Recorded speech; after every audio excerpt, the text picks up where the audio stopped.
Class बच्चों, बस भाई बादल। देखिए ऐसा है कार्तिक,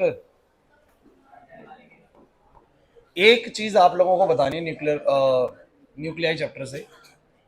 लास्ट क्लास बस वो छोड़ दी थी हमने, स्ट्रॉन्ग न्यूक्लियर फोर्स क्या है, उसका ग्राफ क्या है। अदरवाइज टॉपिक वाइज सब कुछ पूरा हो गया है, क्वेश्चंस वगैरह बनाने बस। वो मैं आपको रिवीजन टाइम पे बनवाऊंगा ही बनवाऊंगा। ठीक है, तो आज सेमीकंडक्टर भी स्टार्ट कर देंगे हम, नेक्स्ट चैप्टर भी स्टार्ट कर देंगे। ठीक है, और फिर उसके बाद आपको पता है बस एक चैप्टर बचेगा, वे ऑप्टिक्स, रिवीजन शुरू हो जाएगी। सो गाइज अगर आप लोग ध्यान दें तो जो टॉपिक मैं बता रहा हूं हमारा बच जाता है, वो है स्ट्रॉन्ग न्यूक्लियर फोर्स। अब ये क्या चीज है भाई? भाई बोलना बंद करोगे नहीं करोगे? वीडियो चल रही है, ब्लिंक कर रही है। चलिए, सो गाइज अगर आप लोग लास्ट क्लास नहीं भी आए ना तो भी ये टॉपिक समझ में आ जाता है, क्योंकि इस टॉपिक के लिए कोई खास आपको अंडरस्टैंडिंग की जरूरत नहीं कि पास्ट में आपने वो चीजें पढ़ी है कि नहीं पढ़ी। अभी अगर अभी जो बताऊंगा उसको भी ढंग से सुन लोगे, आ जाएगा, रिलेटेबल है। So what is strong nuclear force guys? एक बात बताओ, किसी भी एटम के न्यूक्लियस में क्या है? क्या हो गया? किसी भी एटम के न्यूक्लियस में क्या है? तो आप लोग ये जानते हो कि न्यूक्लियस के अंदर है प्रोटॉन्स और न्यूट्रॉन्स। अब प्रोटॉन्स कैसे पार्टिकल्स हैं? You know that positively charge particles है। और न्यूट्रॉन्स कैसे पार्टिकल्स हैं? तो न्यूट्रॉन्स तो न्यूट्रल पार्टिकल्स हैं, उनके ऊपर कोई चार्ज नहीं है। समझो मेरी बात को। मतलब कि मैं ये कहूं कि न्यूक्लियस किन चीजों से मिलकर बना हुआ है? ढेर सारे पॉजिटिव पार्टिकल्स से और ढेर सारे न्यूट्रल पार्टिकल्स से। सही बात है। जैसे कि एग्जांपल के तौर पे अगर मैं कोई एक बेसिक सा एग्जांपल लूं, सोडियम मान लीजिए, तो सोडियम में 11 और 23 ऐसे करके दिया होता है। तो नीचे वाला नंबर बताता है कितने प्रोटॉन्स हैं। भूलिए मत, मैं बहुत बार बता चुका हूं आप लोगों को, नीचे वाला नंबर बताता है कितने प्रोटॉन्स है, ऊपर वाला नंबर आपको बताता है कितने प्रोटॉन जमा न्यूट्रॉन मिला के है। मिला के कितना, टोटल कितना? सो सोडियम के न्यूक्लियस के अंदर सब बच्चे मुझे बताने की कोशिश करो कितने प्रोटॉन्स है। 11। 11 तो प्रोटॉन्स हैं, और 23 नंबर बता रहा है प्रोटॉन और न्यूट्रॉन मिला के। इसका मतलब 12 न्यूट्रॉन्स रहे होंगे, तभी दोनों का टोटल 23 बनेगा। तो इसके न्यूक्लियस में 11 तो प्रोटॉन्स है और 12 बोलो क्या है, न्यूट्रॉन्स है। और आप लोग बड़े स्वाभाविक इस बात से जानते होंगे कि भैया प्रोटॉन्स के ऊपर सब पे पॉजिटिव चार्ज है। अब आप लोगों से मेरा एक सवाल है कि जो सब पे ही पॉजिटिव चार्ज है और आप सब इलेक्ट्रोस्टैटिक फोर्स के बारे में जानते हैं कि लाइक चार्जेस एक दूसरे को रिपेल करते हैं, अनलाइक चार्जेस अट्रैक्ट करते हैं। प्लस माइनस को अट्रैक्ट करेगा और प्लस प्लस को रिपेल करेगा। तो फिर प्रोटॉन और प्रोटॉन दोनों पे पॉजिटिव चार्ज होते हुए भी न्यूक्लियस इतने छोटे से वॉल्यूम में ऑक्यूपाइड कैसे? बहुत छोटे से वॉल्यूम के अंदर न्यूक्लियस बंधा पड़ा है, मतलब सारे पॉजिटिव पार्टिकल्स एक जगह पर फंसे पड़े हैं। ये कैसे हो पा रहा है? बल्कि आप लोग जानते हैं कि लाइक चार्जेस एक दूसरे को बोलो क्या करते हैं, रिपेल करते हैं with the electrostatic force of. आप लोगों ने सबको सबने पढ़ा हुआ है, अगर एक पे चार्ज Q1 है, एक पे चार्ज Q2 है, और अगर इनके बीच की R दूरी है, तो इनके बीच का जो फोर्स ऑफ रिपल्शन होता है वो 1/4πε0 Q1 Q2 बाय में बोलो क्या होता है? ये पुरानी बातें हैं, आती हैं ठीक है, नहीं आती तो आपको वैसे तो बचपन में सिखाया गया था ना, लाइक चार्जेस एक दूसरे को रिपेल करते हैं। तो यार पॉजिटिव पॉजिटिव तो रिपेल करता है, फिर how they can be bind into a very small volume of nucleus? ये कैसे एक न्यूक्लियस के अंदर बंधा पड़ा है, ध्यान दो, बताओ।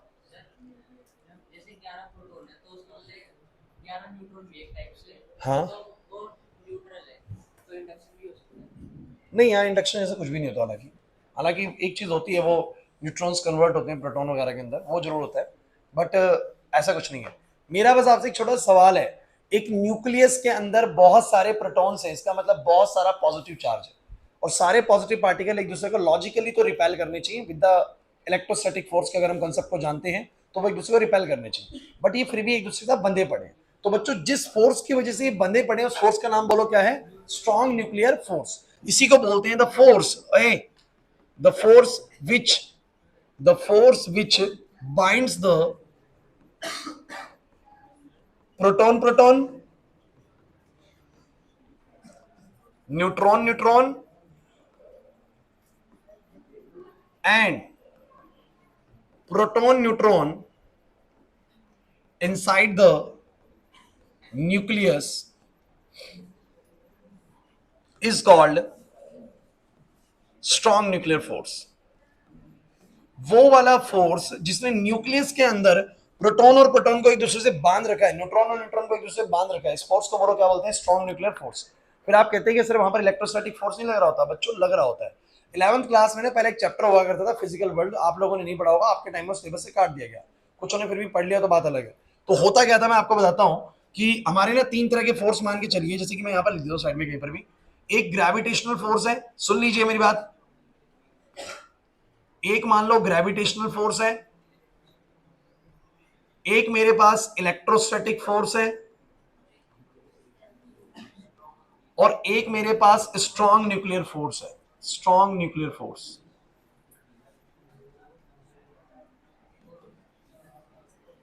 ये कुछ कुछ बंद नहीं हो रही यार, मेरे को समझ में नहीं आता क्यों नहीं हो रही भाई। इन सबके बीच में क्या रिलेशन होता है?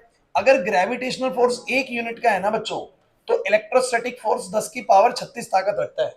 मतलब 10 की पावर 36 गुना ज्यादा ताकत होती है चार्जेस की फोर्स के बीच में एज कम्पेयर टू जो मासेस का होता है, यानी ग्रेविटेशनल फोर्स। ये तो आप लोगों ने बचपन में देख लिया था, बचपन में एक कॉन्सेप्ट पढ़ा था आप लोगों ने, सर पे ऐसे स्केल को रख करके लाए थे और पीस ऑफ पेपर को ऐसे उठा लिया था। मुझे आप ये बताइए ना, पीस ऑफ पेपर जो थे वो अर्थ के ऊपर क्यों गिरे हुए थे? ग्रेविटेशनल फोर्स की वजह से गिरे हुए थे। आपने थोड़ा सा चार्ज क्रिएट करा और वो पीस ऑफ पेपर सीधा जाके चिपक गया किसके ऊपर, बोलो, स्केल के ऊपर।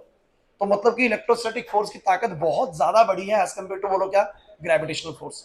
दूसरी बात, जो स्ट्रॉन्ग न्यूक्लियर फोर्स होता है ना, वो लगभग ग्रेविटेशनल फोर्स से 10 की पावर 38 गुना ज्यादा होता है। कहने का मतलब मैं ये भी कह सकता हूं, कहने का मतलब मैं ये भी कह सकता हूं कि मेरे जो स्ट्रॉन्ग न्यूक्लियर फोर्स है ना, वो इलेक्ट्रोस्टैटिक फोर्स से कितने गुना ज्यादा है, बोलो, 100 टाइम्स स्ट्रॉन्गर है।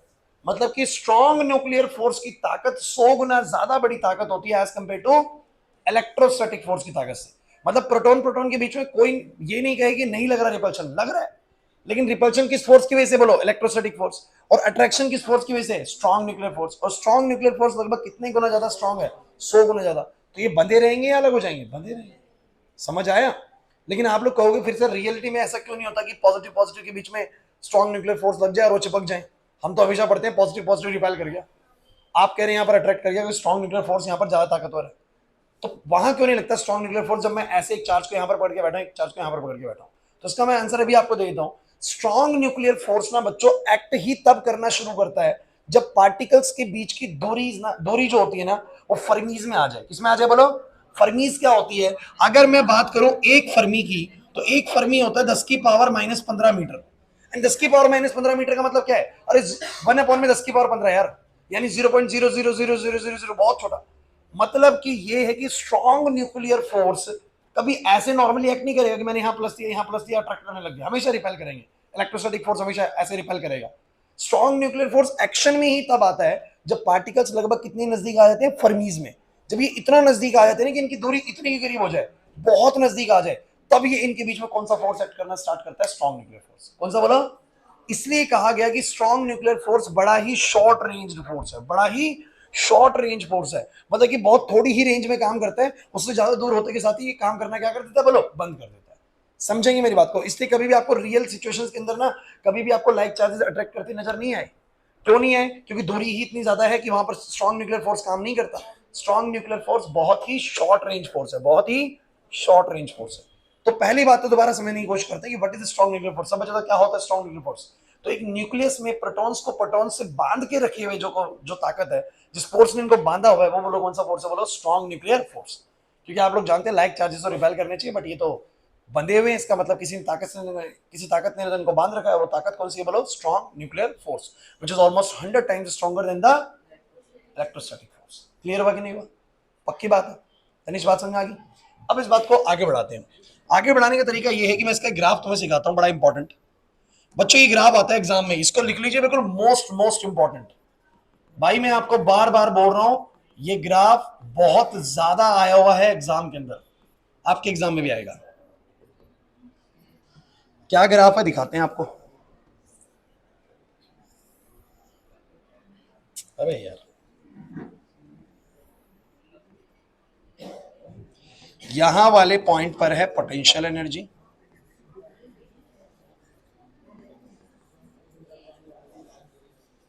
बच्चों बातें करने के लिए नहीं बोला यार मैंने।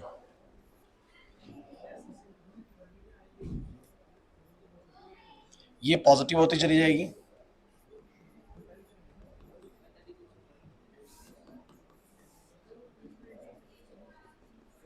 समझना मेरी बात को। ए बस रुक जाओ।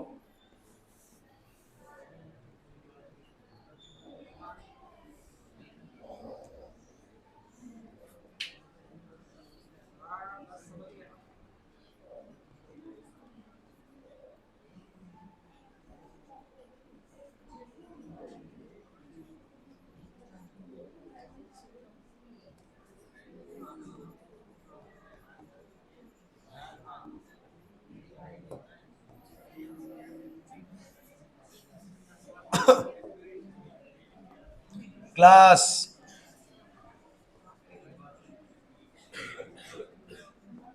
ध्यान देना भाई सब बच्चों को। यहां पर मुश्किल से 5 मिनट की चीज है, अगर ढंग से सुन ली तो पेपर में एक क्वेश्चन डेफिनेटली बनेगा, नहीं सुनोगे फंसेगा पक्का। फिर यहां से सुन लीजिए होता क्या है।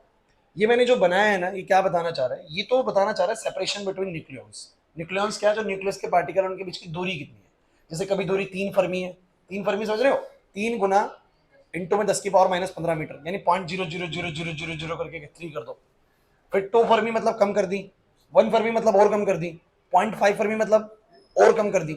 जीरो तो बिल्कुल कर ही नहीं सकते वैसे, किन्हीं दो पार्टिकल्स के बीच की दूरी बिल्कुल जीरो तो बना ही नहीं सकते। समझने की कोशिश करना, मतलब कि जब मैं यहां से यहां जाऊंगा, यहां से यहां जाऊंगा, तो मैं एक्चुअली न्यूक्लियस को कहां लेके जा रहा हूं, नजदीक लेके जा रहा हूं। कहां लेके जा रहा हूं, तो अभी उनके बीच की 3 फर्मी की दूरी है, थोड़ा और 2 फर्मी की दूरी, फिर 1 फर्मी की दूरी, ऐसे करके मैं नजदीक लेके जा रहा हूं न्यूक्लियस को। और फिर मैं देखूंगा न्यूक्लियस के बीच में जो स्ट्रॉन्ग न्यूक्लियर फोर्स है ना, वो कैसे वेरी कर रहा है, स्ट्रॉन्ग न्यूक्लियर फोर्स किस तरह की हरकत कर रहा है, कैसे दिख रहा है वो। समझते हैं बच्चों इस बात को। तो बच्चों होता क्या है, आपको मैं पोटेंशियल एनर्जी का सीन बता दूं, आप लोगों को वैसे पता होना चाहिए। पोटेंशियल एनर्जी जीरो का मतलब ये होता है कि ना तो चीजें अट्रैक्टिव है, ना चीजें बोलो क्या है रिपल्सिव है। लेकिन जब चीजें पोटेंशियल एनर्जी नेगेटिव होने लगती है, तो नेगेटिव का मतलब होता है कि स्टेबिलिटी आ रही, चीजें बहुत अट्रैक्टिव हो चुकी हैं, चीजें बहुत। और पॉजिटिव एनर्जी का मतलब क्या होता है, अनस्टेबिलिटी। पॉजिटिव एनर्जी का मतलब क्या होगा, अनस्टेबिलिटी, मतलब चीजें रिपल्सिव हो रही है, चीजें बोलो क्या हो रही है, कोई दिक्कत नहीं है। मैं आपको बता देता हूं कि ऊपर वाली जो चीज है ना, वो किसको इंडिकेशन कर रही है, रिपल्सिव को, रिपल्शन को। और नीचे वाला सारा मैटर किसको इंडिकेट कर रहा है, बोलो अट्रैक्शन को। डोंट वरी, थोड़ी देर में सब समझ में आएगा। नेगेटिव एनर्जी का मतलब ही स्टेबिलिटी होता है यार, बहुत स्टेबिलिटी आएगी तो लो एनर्जी पे जा रही चीजें, और अनस्टेबिलिटी आ रही तो बोलो क्या, हाई एनर्जी पे जा रही चीजें। यही तो सीन होता है। अगर आपके पास एनर्जी बहुत ज्यादा है तो आप अनस्टेबल है, आप इधर उधर भागेंगे, इधर उधर जाएंगे, यही तो मैं आपको हमेशा बताता हूँ। और अगर एनर्जी बहुत कम है तो इसका मतलब क्या है, बोलो कहीं जाने की ताकत नहीं, स्टेबिलिटी आ रखी, एक ही जगह पर रुके रहेगी। तो मेरी बात को समझ के रखना। हुआ क्या, इसका मैं आपको ग्राफ दिखाता हूँ। इसका ग्राफ ना ऐसे बनाया जाता है, कैसे बनाया जाता है समझते हैं। इस तरीके से आता है,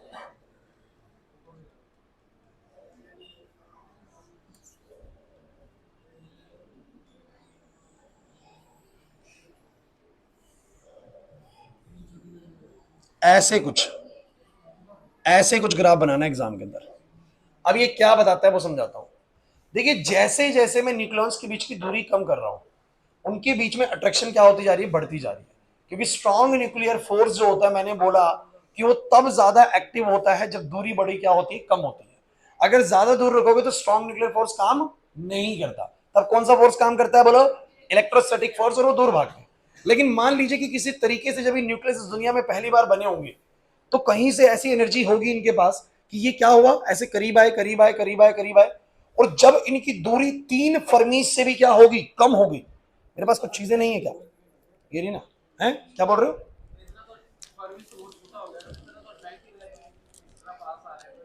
नहीं वो आपके उसमें है ना, आप रियल सिचुएशंस को देख के इमेजिन करके ऐसे सोच रहे हो। अभी बना देता हूं मैं 2 न्यूक्लियॉन, तुम्हारे 2 मिनट लगेंगे मुझे बस।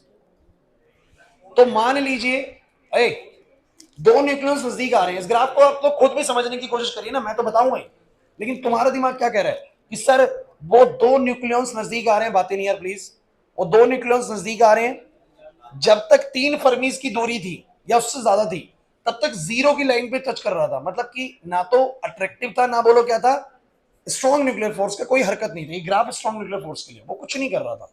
लेकिन जैसे जैसे दूरी कम हुई, उनके बीच में क्या बढ़ने लगी, अट्रैक्शन। क्या बढ़ने लगी, अट्रैक्शन बढ़ी, करीब आने लगे, स्टेबिलिटी बढ़ने लगी, पोटेंशियल एनर्जी लो होने लगी। पोटेंशियल एनर्जी देखो जरा, जितना नजदीक आ रहे हैं, मैं दिखाता हूं आप लोगों को। ये 2 न्यूक्लियॉन्स हैं, स्टार्टिंग में ही नजदीक आए होंगे आए होंगे आए होंगे। जितना दूरी कम होता जा रहा है, इनके बीच का अट्रैक्शन क्या हो रहा है, बोलो बढ़ रहा है। अट्रैक्शन बढ़ रहा है बढ़ रहा है बढ़ रहा है, बहुत बढ़ रहा है। बहुत बढ़ के बोलो क्या हो रहा है, स्टेबिलिटी आ रहा है। क्या आ रहा है बोलो, अरे भैया ऐसे करके बहुत स्टेबिलिटी आ रहा है। जितना स्टेबिलिटी आ रहा है पोटेंशियल एनर्जी उतना बोलो क्या हो रहा है, लो हो रहा है, उतना लो पोटेंशियल एनर्जी। तो यहां पर ये डिस्टेंस में मैं आपको बता देता हूं बच्चों, ये लगभग होता है 0.8 फर्मी। अरे रुक जाओ यार प्लीज, इधर देखो, ये कितना होता है बोलो, 0.8 फर्मी। 0.8 फर्मी पर, 0.8 फर्मी पर सबसे ज्यादा नेगेटिव एनर्जी होती है, मतलब सबसे ज्यादा स्टेबिलिटी होती है किनके पार्टिकल्स के बीच में, न्यूक्लियॉन्स के बीच में। मतलब किसी भी न्यूक्लियस के पार्टिकल सबसे ज्यादा अट्रैक्शन कब दिखाते हैं, जब उनके बीच की दूरी कितनी होती है बोलो, 0.8 फर्मी। लेकिन बच्चों की आपने क्या करा, ऐसे करते हैं, देखो ऐसे करते हैं, ऐसे आए ऐसे आए ऐसे ऐसे अट्रैक्शन अट्रैक्शन ऐसे ऐसे ऐसे करके चिपक जाते हैं, समझो मेरी बात को, लास्ट में ऐसे करके एकदम से चिपक जाएंगे। लेकिन आपसे मेरा एक छोटा सा सवाल और है, किसी चीज को तुम ऐसे थोड़ी ना कि नजदीक ला रहे हो कि बिल्कुल एक चीज दूसरे के अंदर थोड़ी ना चली जाएगी, समझो मेरी बात को। तो क्या होता है कि एक सर्टेन डिस्टेंस के बाद अगर तुम और ज्यादा क्लोज जाने लगती हैं तो फिर उनके बीच में अट्रैक्शन क्या होने लगती है, कम होने लगती है फिर से। यार एक बात को समझना पड़ेगा आपको, दो चीजें अट्रैक्ट कर रही हैं बट इतना अट्रैक्शन तो ना होगा कि बिल्कुल ही एक दूसरे के अंदर चली जाए, समझो इस बात को। तो क्या होता है, ये ऐसे आती हैं ऐसे आती हैं ऐसे आती हैं ऐसे आती हैं, एक 0.8 फर्मी जैसे आता है, समझ रहे बात को, ऐसे करके चिपक गई, चिपक गई बिल्कुल। लेकिन अगर उससे ज्यादा नजदीक जाने लगती है तो क्या होता है, दोनों चीजें अगर एक दूसरे में जाने लगेंगी तो फिर रिपल्शन स्टार्ट हो जाती है, फिर से इनके बीच की पोटेंशियल एनर्जी बोलो क्या होने लगती है, बढ़ने लगती है, स्टेबिलिटी फिर से कम होना शुरू हो जाती है। और जब 0.5 फर्मी फिर से इनके बीच में बनता है ना, 0.5 फर्मी की दूरी, तब इनके बीच का अट्रैक्शन रिपल्शन बिल्कुल बराबर हो चुका होता है। और अगर उससे भी कम दूरी करने लगूंगा तो फिर क्या बढ़ने लगता है, इनके बीच का रिपल्शन बढ़ने लगता है। क्या बढ़ने लगता है बोलो, रिपल्शन। तो इसका मतलब अगर न्यूक्लियस के अंदर न्यूक्लियॉन्स मौजूद है और बहुत स्टेबल पोजीशन में है तो वो 0.8 फर्मी की दौरान ही सबसे ज्यादा स्टेबल पोजीशन में, समझो मेरी बात को, नहीं आया ना समझ में। तो क्या होता है, दोबारा से इस ग्राफ को समझने की कोशिश करते हैं गाइस। लेकिन इसके लिए पहले आपको एक बहुत बेसिक सी बात पता होनी चाहिए कि जब भी स्टेबिलिटी किसी चीज में आती है ना तो वो तभी आती है जब उसकी एनर्जी कम होती है। या बोले एनर्जी कम होती है तो स्टेबिलिटी आती है, ये बात है कि नहीं। आप मुझे बताओ किसी चीज के पास स्टेबिलिटी कब है, जब वो किसी पहाड़ी की चोटी में बैठी हुई है, जब बिल्कुल ग्राउंड में बैठी हुई है, ग्राउंड पे। तो जब पोटेंशियल एनर्जी ज्यादा होती है तब स्टेबिलिटी नहीं है भाई, उसके बाद बहुत हाई एनर्जी कभी भी गिरेगा इधर उधर भागेगा। अरे पहाड़ी की चोटी पे कोई बोर्ड रखी हुई है उसके पास ज्यादा स्टेबिलिटी है, जो ग्राउंड पे रखी है उसके पास ज्यादा स्टेबिलिटी, जो ग्राउंड पे, ग्राउंड वाले का पोटेंशियल एनर्जी कम है, कहाँ जाएगी, लुढ़क लुढ़क के कहाँ जाएगी, कहीं नहीं। लेकिन पहाड़ी वाले को थोड़ा सा भी इधर उधर मिला तो भागेगी बहुत है, एनर्जी बहुत ज्यादा भरी हुई है, बहुत ज्यादा अनस्टेबिलिटी है। तो भैया लो पोटेंशियल एनर्जी का मतलब क्या होता है, हाई स्टेबिलिटी, समझ में आ रही बात, हाई अट्रैक्शन। तो होता क्या है कि जब हम न्यूक्लियस को 3 फर्मी से 2 फर्मी पे लेके आते हैं ना, शुरू में तो कोई खास अट्रैक्शन महसूस नहीं होता, लेकिन जैसे ही कम होने लगता है ना डिस्टेंस फर्मीज में, अट्रैक्शन बढ़ती है, अट्रैक्शन बढ़ती है। अट्रैक्शन बढ़ने का मतलब बोलो क्या, अट्रैक्शन बढ़ने का मतलब बोलो क्या, पोटेंशियल एनर्जी क्या होना, डिक्रीज, स्टेबिलिटी बढ़ना। यहां पर 0.8 फर्मीज पे कहीं जाकर हम पाते हैं कि सबसे ज्यादा अट्रैक्शन बढ़ जाती है न्यूक्लियस के बीच में और वो चिपक जाते हैं बिल्कुल। लेकिन अगर दूरी 0.8 फर्मी से कम करने लगते हो तो फिर से वो अट्रैक्शन वीक हो जाती है, फिर से धीरे धीरे अट्रैक्शन कम होने लगती है और थोड़ी देर बाद वो क्या हो जाती है बोलो, रिपल्सिव हो जाती है। समझ आ गया कि नहीं आ गया। तो ये ग्राफ बेहद इंपॉर्टेंट ग्राफ है बच्चों। आप लोगों को इस ग्राफ से पहली बात तो क्या समझ में आया, आपको पता लगा कि सिर्फ 2 से 3 फर्मी के बाद तो ये स्ट्रॉन्ग न्यूक्लियर फोर्स लगता ही नहीं है। इसका मतलब स्ट्रॉन्ग न्यूक्लियर फोर्स कैसा कैसा फोर्स है बोलो, it's a short range force, it's a, तो स्ट्रॉन्ग न्यूक्लियर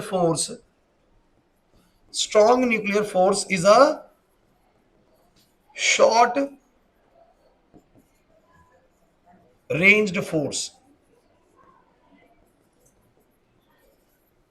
बस इतना ही निकलो, शॉर्ट रेंज फोर्स का मतलब बहुत थोड़ी सी रेंज में काम करता है, उससे ज्यादा दूरी हो जाए तो भी ये अपना अट्रैक्शन खत्म कर देता है, बहुत कम हो जाए तो भी अट्रैक्शन खत्म कर देता है। एक 0.8 फर्मीज पे आगे इसका अट्रैक्शन सबसे ज्यादा स्ट्रॉन्ग होता है।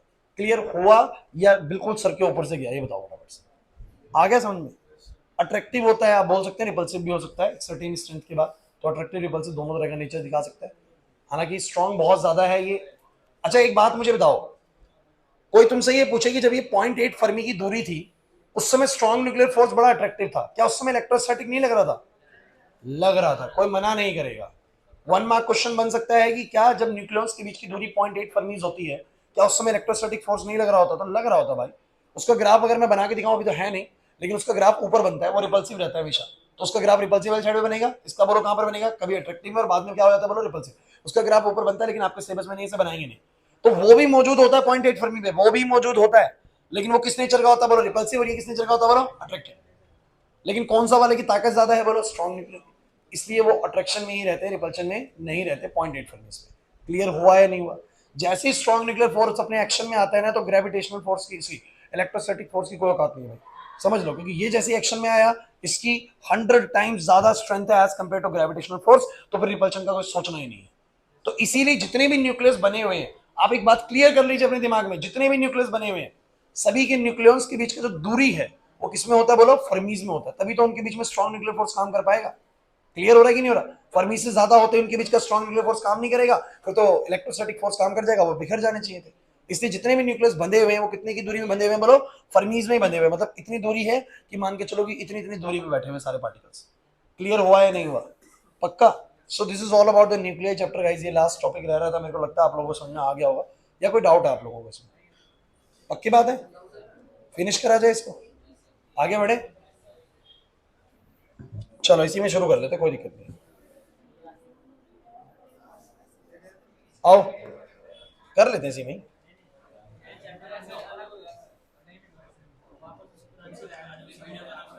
वीडियो भी चलने देते। अरे यार मुझे फिर 10 मिनट की वीडियो अलग से डालनी पड़ेगी यूट्यूब पे, न्यूक्लियर की है। पिछली बारी में डाल चुका हूँ तो मैं मर्ज कैसे करूंगा? क्या बोल रहे हैं?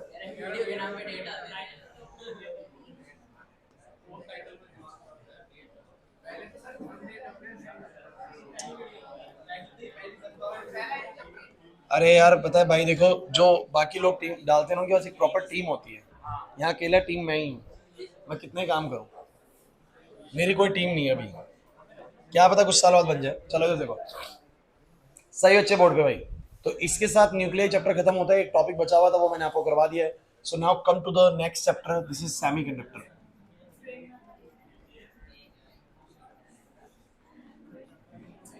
भाई अब नया चैप्टर शुरू हो रहा है, अब यहां से थोड़ी सिंसियरिटी दिखाना। चैप्टर नंबर 14, 14 चैप्टर है, लास्ट चैप्टर ऑफ सिलेबस वैसे हमारा, लेकिन वे ऑफ ऑप्टिक्स बचा हुआ है। लेकिन वैसे बुक का लास्ट चैप्टर सेमीकंडक्टर्स। बहुत इंटरेस्टिंग चैप्टर है, मैं बता रहा हूँ, one of the easiest and interesting chapter. अब तक का सबसे इंटरेस्टिंग चैप्टर भी आप बोल सकते हो जो शुरू होगा। बहुत बढ़िया चैप्टर है। चलो समझते हैं भाई सेमीकंडक्टर क्या होता है। हालांकि मैं आपको बताऊं, जहां से आप लोगों ने ड्यूअल नेचर पढ़ना शुरू करा है वहां से सब कुछ ही आसान था। ड्यूअल नेचर आसान था, मुश्किल है ड्यूअल नेचर, इंटरेस्टिंग भी था, एटम भी आसान था, और न्यूक्लियर भी आसान है, और ये वाला भी आसान ही चैप्टर लगेगा आप लोगों को। आ जाओ। हाँ क्या बोल रहे हैं आशीष? न्यूक्लियर एनर्जी, वो फ्यूजन और फ्यूजन वाला ही है। कुछ अगर अलग से हो तो देख लेंगे रिवीजन में, कुछ छोटा मोटा टॉपिक बचा होगा, मेजर हो चुके हैं सारे। रेडियो एक्टिविटी वही है जो जैसे कोई भी हैवियर न्यूक्लियर जब टूटता है, स्प्लिट होता है छोटे वालों में, तो उस समय जो एनर्जी निकलती है, इस प्रोसेस को रेडियो एक्टिविटी बोल देते हैं। रेडियो एक्टिविटी डिटेल में नहीं है अब, नहीं है, पहले हुआ करता था क्लास बस। तो बोर्ड पे देखिए भाई, सेमीकंडक्टर्स क्या होते हैं भाई। तो मैंने आपको बताया था एक टाइम पहले कि हमारे पास मटेरियल्स की कुछ टाइप होती है। सुन लीजिए, हमारे आसपास ना 3 तरह के मटेरियल्स हैं।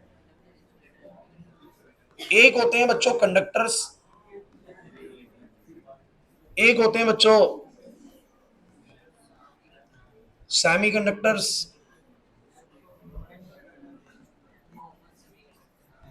एक होते हैं इंसुलेटर्स। भाई आप लोगों की बातें बंद हो जाए तो कुछ बात बन जाएगी।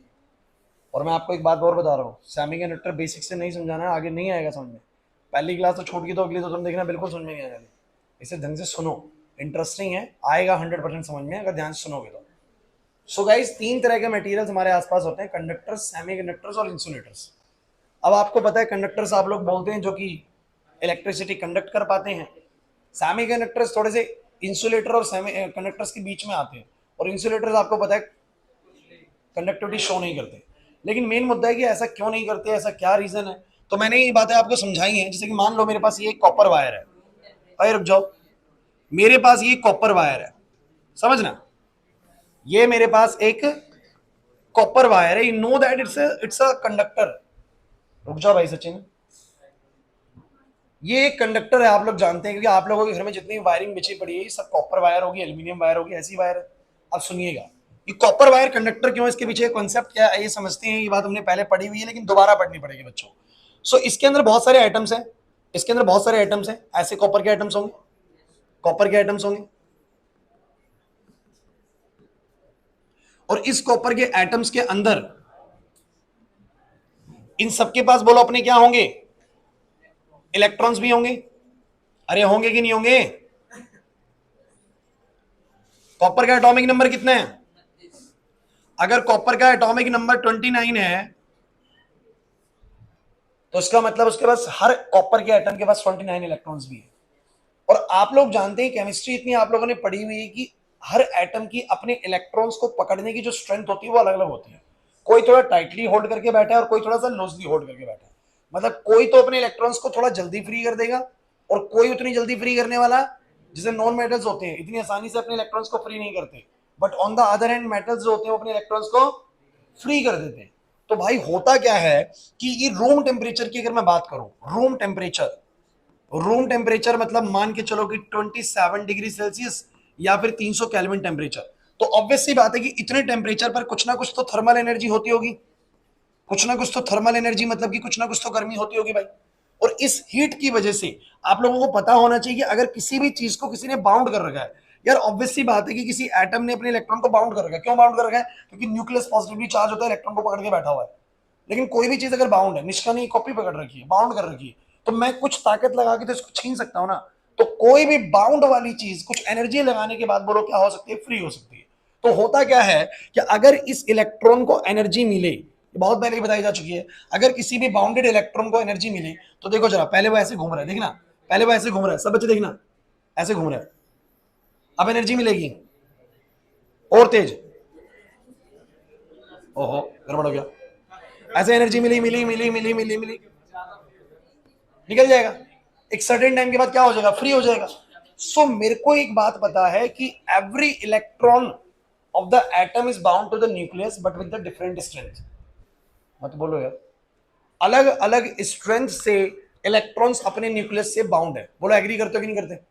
और कहते हैं कि मेटल्स होते हैं, कंडक्टर्स होते हैं, कंडक्टर्स बोलेंगे मेटल्स बोल दोगे लोग, जो मेटल्स होते हैं ना, इनके अंदर जो एटम्स होते हैं उनके इलेक्ट्रॉन ना बहुत ज्यादा स्ट्रेंथ से बाउंड नहीं होते हैं। रूम टेम्परेचर पर जो थर्मल एनर्जी होती है ना, वो उसके इलेक्ट्रॉन्स को फ्री करवा देती है, वो उसके इलेक्ट्रॉन्स को फ्री करवा देती है। तो इनके पास ना बहुत सारे, बोलो क्या होते हैं? बहुत सारे, बोलो क्या होते हैं? Free electrons. ये जो येलो वाले हैं ये बोलो क्या है? ये बोलो क्या है? These are free electrons, these are free electrons. ढंग से सुनते चलो भाई, बहुत छोटी क्लास की चीजें याद करवा रहा हूं, ये 10th क्लास में बताई जाती है बच्चों को कि एक कंडक्टर के अंदर जो एटम्स मौजूद है, मेरे पास एक कॉपर की वायर है, कॉपर की वायर के अंदर कॉपर के एटम होंगे ना, तभी तो उसको कॉपर की वायर बोल रहे हैं। अब उस एटम के अंदर इलेक्ट्रॉन्स है, और वो जो इलेक्ट्रॉन्स है उनमें से 29 इलेक्ट्रॉन में से कुछ इलेक्ट्रॉन हर एटम से 3 या 4 इलेक्ट्रॉन्स बोलो क्या हो चुके हैं? फ्री हो चुके हैं। क्यों फ्री हो चुके हैं? सर रूम टेम्परेचर पर इतना हीट मिला, इतना एनर्जी मिला कि उन्होंने अपना बैलेंस शेल छोड़ दिया, अपना बैलेंस जो ऑर्बिट के अराउंड घूम रहे थे उन्होंने फ्री कर दिया और भैया घूमना स्टार्ट कर दिया, फ्री हो गए भाई। क्लियर होता है कि नहीं होता? अब आप इधर फ्री होने से क्या होता है भाई? भाई एक सिंपल सी बात है यार, करंट ना एक तरह की एनर्जी है जो कि फ्लो करती है किसी एक पॉइंट से दूसरे पॉइंट पे। आप लोग कैसे बनाते हो? आप लोग ऐसे बोलते हो यार, एक सर्किट है, ये प्लस है ये माइनस है, यहाँ पर एक बल्ब लगा दिया, ऐसे करके कुछ बोलते हो। सुनते चलो यार, आप लोग बोलते हो करंट यहां से वहां जा रहा है, तो करंट एक तरह की एनर्जी है जो कि एक पॉइंट से कहां जा रही है? अरे करंट एक तरह का एनर्जी है जो कि एक पॉइंट से कहां जा रहा है? दूसरे पॉइंट पे। तो भैया अगर उसको कहीं से किसी दूसरे पॉइंट पे जाना है, मैं ये कहूंगा करंट का आपने डेफिनेशन क्या पढ़ा था, जरा मुझे बताओगे? फ्लो ऑफ चार्ज है, बस कुछ नहीं है। Flow of per unit time.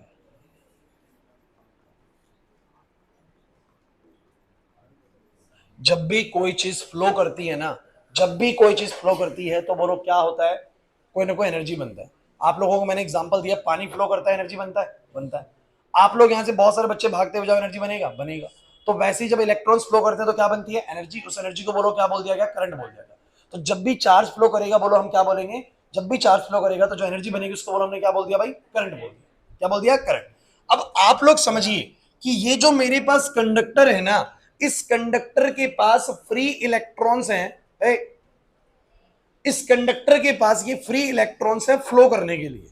Flow करने के लिए बोलो क्या है? Free electrons. और जैसे ही मैं इस कंडक्टर के अक्रॉस, समझना मेरी बात को, जैसे ही मैं इस कंडक्टर के अक्रॉस, ध्यान देना भाई, जैसे कि ये तो एटम है, अब मैं एटम के इलेक्ट्रॉन नहीं बना रहा, ये मेरे एटम्स हैं, ये मेरे एटम्स हैं, और इधर ये बोलो क्या है? ए, ये बोलो क्या है?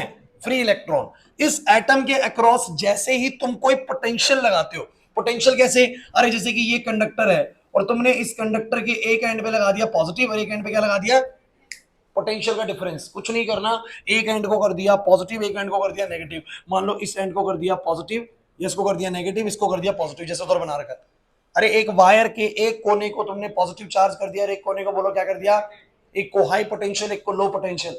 कभी भी किसी चीज का फ्लो हुआ है तो ऐसे ही हुआ है, एक चीज हाई पोटेंशियल पे एक चीज लो पोटेंशियल पे। एग्जांपल देता हूं, डैम में बहुत सारा पानी है, डैम में बहुत सारा पानी है हाई पोटेंशियल, नीचे दूसरी तरफ लो है बिल्कुल, मतलब कि उसका जो रास्ता बना रखा है उधर कोई पानी नहीं है तो लो पोटेंशियल।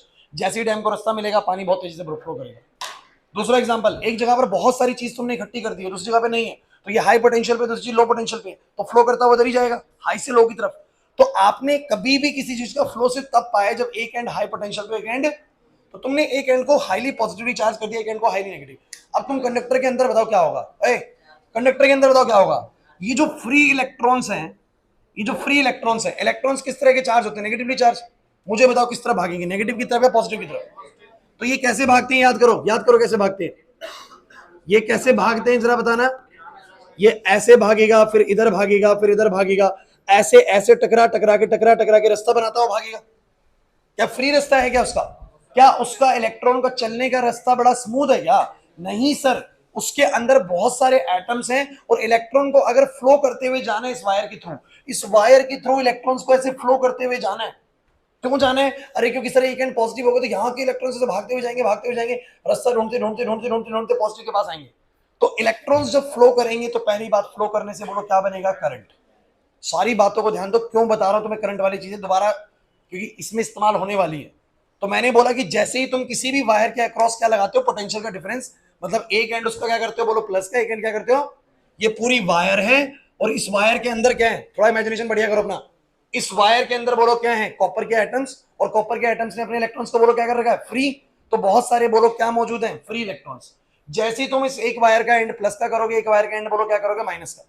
माइनस वाला क्या लगाएगा, बोलो रिपल्शन, और प्लस वाला क्या लगाएगा, अट्रैक्शन। इलेक्ट्रॉन्स भागेंगे। जैसे ही चार्जेस का फ्लो होगा बोलो क्या बनेगा, करंट। जैसे ही चार्जेस का फ्लो होगा बोलो क्या बनेगा। तो मैं ये बोलूंगा बच्चों, जैसे ही मैंने पोटेंशियल डिफरेंस लगाया, वी लगाया, बोलो क्या बना। और मुझे ये बताओ कि क्या ये जो करंट बना, क्या इसका रास्ता बड़ा स्मूथ है क्या?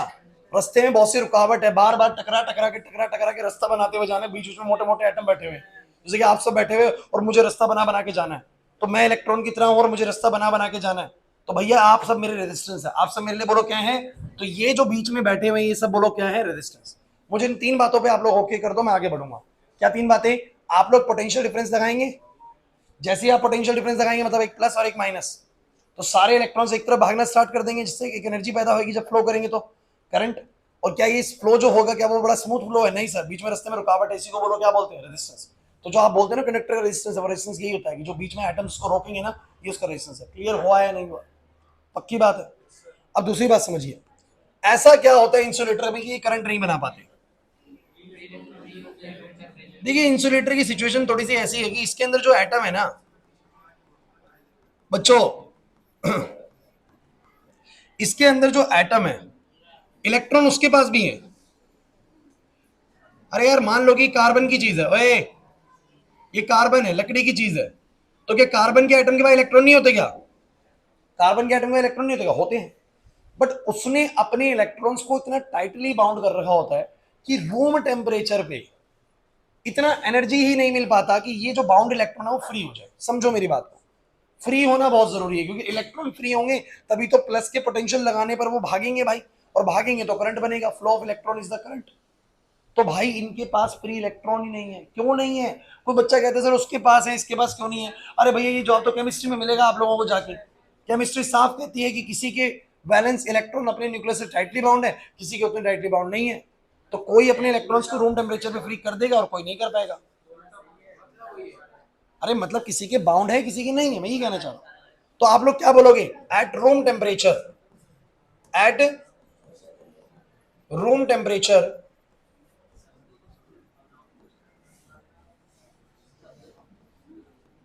the thermal energy is not enough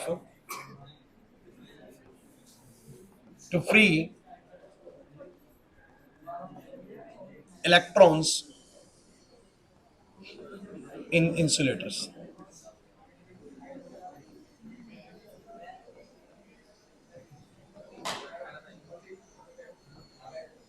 class please board पे। तो भैया ऐसा क्या हुआ, ए क्लास, ऐसा क्या हुआ कि इंसुलेटर्स में करंट नहीं बनता बट कंडक्टर्स में करंट बनता है? जरा फटाफट से बता दो। सर रूम टेम्परेचर पर इनके अंदर का जो सामान है, इनके अंदर जो एटम बैठे हैं वो फ्री इलेक्ट्रॉन्स कर देते हैं, मतलब अपने इलेक्ट्रॉन्स को फ्री कर देते हैं, क्योंकि उनको उतना एनर्जी मिल जाता है कि फ्री कर दे। लेकिन बच्चों का बार बार वही सवाल होता है, सर रूम टेम्परेचर पे तो इनको भी तो एनर्जी मिल रहा है, बट भैया इनके इलेक्ट्रॉन थोड़े टाइटली बाउंड होते हैं, ये फ्री नहीं हो पाते। जैसे कि एक तो मैं छीन रहा हूँ निष्का से, एक में छीन रहा हूँ तो निष्का से तो किताब छीन नहीं, से नहीं छीन पा रहा भाई, एनर्जी वही बंदा लगा रहा है, लेकिन इससे छीन ली, इससे नहीं छीन पाया। तो इनके इलेक्ट्रॉन्स रूम टेम्परेचर पे फ्री हो जाते हैं, बट उसके फ्री, अब उसके फ्री नहीं हो पाए। क्लास सुनना भाई, ए क्लास इधर, अगर इसके फ्री ही नहीं हो पाए तो तुमने प्लस और माइनस लगाया भी तो फ्लो कैसे करेगा? इलेक्ट्रॉन तो है ही नहीं ना free, bound electron free move ढूंढना करेगा, कौन सा इलेक्ट्रॉन मूव करेगा बोलो? फ्री वाला, तो वो है ही नहीं इसके पास, तो इसलिए कंडक्शन नहीं दिखाते। अब सेमीकंडक्टर का क्या सीन होता है वो सुनो। सेमीकंडक्टर के पास क्या सीन होता है कि ये मान लो जैसे सिलिकॉन का है, अरे बच्चों सिलिकॉन है, अब सिलिकॉन क्या भाई, सिलिकॉन के भी एटम है, फिर वही बातें करने लग गए हो। सिलिकॉन क्या करता है, कुछ इलेक्ट्रॉन्स को फ्री तो करता है बस, लेकिन ये मान के चलिएगा कि कंडक्टर जितने इलेक्ट्रॉन्स फ्री नहीं होते हैं और इंसुलेटर जितने बाउंड नहीं होते हैं, मतलब कि यहां पर फ्री इलेक्ट्रॉन्स अवेलेबल होते हैं बट उनकी संख्या बहुत कम होती है। इस कारण से कंडक्टर जितनी कंडक्टिविटी शो नहीं कर सकते, कंडक्टर से कम करते हैं और इंसुलेटर से। नहीं समझ में आया? मतलब जहां एक कॉपर रिलीज करेगा 4 इलेक्ट्रॉन, वहां सिलिकॉन मात्र 1 करता है। समझ रहे हैं मेरी बात को? तो यहां पर फ्री इलेक्ट्रॉन्स की संख्या होती तो है, लेकिन वो इतनी कम होती है कि कंडक्टर जितने कभी नहीं हो सकते। सेमी कंडक्टर इनको बोलते हैं, इंसुलेटर से ज्यादा कंडक्टिविटी शो करेंगे और कंडक्टर से बोलो क्या कम, इसलिए इनका नाम बोलो क्या रख दिया, सेमी कंडक्टर्स। क्लियर हुआ कि नहीं हुआ? मतलब कंडक्टिविटी शो करेंगे कि नहीं करेंगे? सेमी कंडक्टर करेंगे सर, लेकिन उतनी हाई कंडक्टिविटी शो, इसीलिए बोलते हैं कि their conductivity is lies between the conductors and the insulator, उनके बीच में लाई करती है। क्लियर हुआ कि नहीं हुआ? अब तुम लोगों को एक बात और बताता हूं, सुनो। ए क्लास प्लीज, वो अलग चीजें हैं यार, उनको छोड़ो भी, उनको उन पे नहीं जाना अभी से। आप मुझे बताओ, यहां तक की बात समझ में आ गई पक्का? अब तुम लोगों को एक चीज दिखाता हूं मैं कि जो हमारे कंडक्टर्स हैं इनको ना इस तरीके से दिखाया गया बैंड्स की फॉर्म में। समझो मेरी बात को।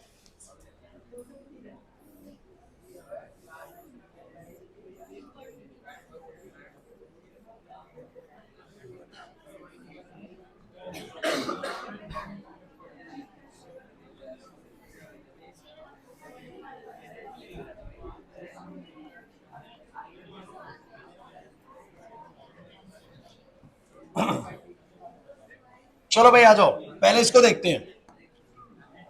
क्लास ये देखो, इधर आ जाओ, इसको देखते हैं। ये मेरे पास नीचे क्या है सुन लो, ये मेरे पास है वैलेंस बैंड और ये मेरे पास है बच्चों कंडक्शन बैंड। समझाता हूं क्या चीज है। और ये जो एक तरीके से मैंने बनाया है ना बच्चों, ये है एनर्जी एक्सेस, ये है एनर्जी एक्सेस। सुनते चलिए यार, ध्यान सुनोगे, बताऊंगा ना सारी चीज, इतना क्यों कर रहे हो? अब आपसे मेरा एक सवाल है, सुनो तो सही। एक एटम, मतलब कोई भी मेरे पास सब्सटेंस है, कोई भी सब्सटेंस है, कोई भी वायर है, उसमें जो एटम मौजूद है, उस एटम के अंदर बहुत सारे इलेक्ट्रॉन्स हैं। उन सभी इलेक्ट्रॉन्स को मैं बोलूंगा वैलेंस इलेक्ट्रॉन्स। क्या बोलूंगा बोलो? जैसे कि मान लीजिए आउटर शेल में इलेक्ट्रॉन्स होते हैं, उनको क्या बोलते हैं? वैलेंस इलेक्ट्रॉन्स बोलते हैं। मेरा ये सवाल है कि एक एटम में मौजूद सारे इलेक्ट्रॉन्स का एनर्जी क्या एक जैसा होता होगा? किसी का ज्यादा और किसी का कम, ये बात तो एटम चैप्टर में आप पढ़ चुके हैं। किसी इलेक्ट्रॉन का एनर्जी ज्यादा होता है और किसी इलेक्ट्रॉन का एनर्जी बोलो क्या होता है, कम। एक बात समझ लीजिए, जब तक इलेक्ट्रॉन न्यूक्लियस के चारों तरफ घूम रहे हैं, अच्छा जब तक इलेक्ट्रॉन न्यूक्लियस के चारों तरफ घूम रहे हैं तब तक वो अपनी बैलेंस ड्यूटी कर रहे हैं। कौन सी ड्यूटी कर रहे हैं बोलो? Balance duty. And they are said to be the valence electron, they are said to be the present in the valence band. तब तक कौन से बैंड है बोलो? लेकिन जैसे ही इलेक्ट्रॉन फ्री हो जाता है तब वो अपनी कंडक्शन ड्यूटी करता है। कौन सी ड्यूटी करता है बोलो? दोबारा सुन लीजिए, जब तक इलेक्ट्रॉन न्यूक्लियस के चारों तरफ घूमे जा रहा है तब तक वो कौन सी ड्यूटी कर रहा है? Balance duty. लेकिन जैसे ही वो फ्री हो गया, अब फ्री होने के बाद वो इधर उधर आना जाना कर सकता है। भैया इधर से उधर मैं कुछ कैरी कर सकता हूं, जब तक मैं इधर ही घूमता रहूंगा तब तक मैं कोई भी एनर्जी को बाहर नहीं लेके जा सकता, लेकिन जैसे मैं फ्री हो गया यहां से बाहर भी जा सकता हूं। वही इलेक्ट्रॉन का सीन है, जब तक वो बैलेंस ड्यूटी कर रहे हैं तब तक करंट पैदा नहीं कर सकते, लेकिन जैसे ही वो फ्री हो गए, अब वो फ्री हो गए इधर से उधर भी जा सकते हैं तो एनर्जी कैरी कर सकते हैं, तो हम बोलेंगे वो कंडक्शन ड्यूटी में आ चुके हैं। तो मेरी बात सुनिए, जब तक इलेक्ट्रॉन न्यूक्लियस के चारों तरफ घूम रहे तब तक वो कौन से बैंड में है? वैलेंस बैंड में। जैसे ही वो फ्री हो जाएगा तब वो कौन से बैंड में आ जाएगा? कंडक्शन बैंड में। कौन से बैंड में आ जाएगा? तो यहां पर कहते हैं कि इंसुलेटर के पास बहुत सारे इलेक्ट्रॉन कौन से बैंड में मौजूद होते हैं? बहुत सारे इलेक्ट्रॉन बैलेंस बैंड में मौजूद होते हैं। सभी बच्चे बोर्ड में देखेंगे, बहुत सारे इलेक्ट्रॉन्स बैलेंस बैंड में मौजूद होते हैं। ये एक्सिस एनर्जी एक्सिस है, कुछ की एनर्जी ज्यादा, कुछ की एनर्जी कम, कुछ इस तरीके से है, लेकिन बैलेंस बैंड में बहुत सारे इलेक्ट्रॉन्स मौजूद हैं। क्लियर? और ये जो गैप है ना, ये गैप क्या है बच्चों? ये गैप आपको बताता है कि इन इलेक्ट्रॉन्स को कंडक्शन बैंड तक जाने के लिए 3 इलेक्ट्रॉन वोल्ट, मैं आपको जवाब बता रहा हूं, इंसुलेटर्स की जो एनर्जी गैप होता है ना, एनर्जी गैप मतलब कि इन इलेक्ट्रॉन्स को अगर कंडक्शन में जाना है, मतलब कि फ्री होना है, मतलब क्या होना है बोलो, तो कितनी एनर्जी इनको चाहिए होती है? 3 इलेक्ट्रॉन वोल्ट से ज्यादा एनर्जी चाहिए होती है। और रूम टेम्परेचर पर हमारे पास 3 इलेक्ट्रॉन वोल्ट से ज्यादा एनर्जी अवेलेबल, दोबारा सुन लीजिए मैं क्या बोल रहा हूं, इससे ज्यादा अगर मैं टेम्परेचर करूंगा, रूम टेम्परेचर ज्यादा, तो मिल जाएगी एनर्जी। ऐसा नहीं कि इंसुलेटर कभी भी कंडक्टर नहीं बनते। तुम लोगों को थोड़ा सा याद आ रहा हो मेरी सारी बातें पढ़ाई हुई, तो मैंने आपको डायरेक्ट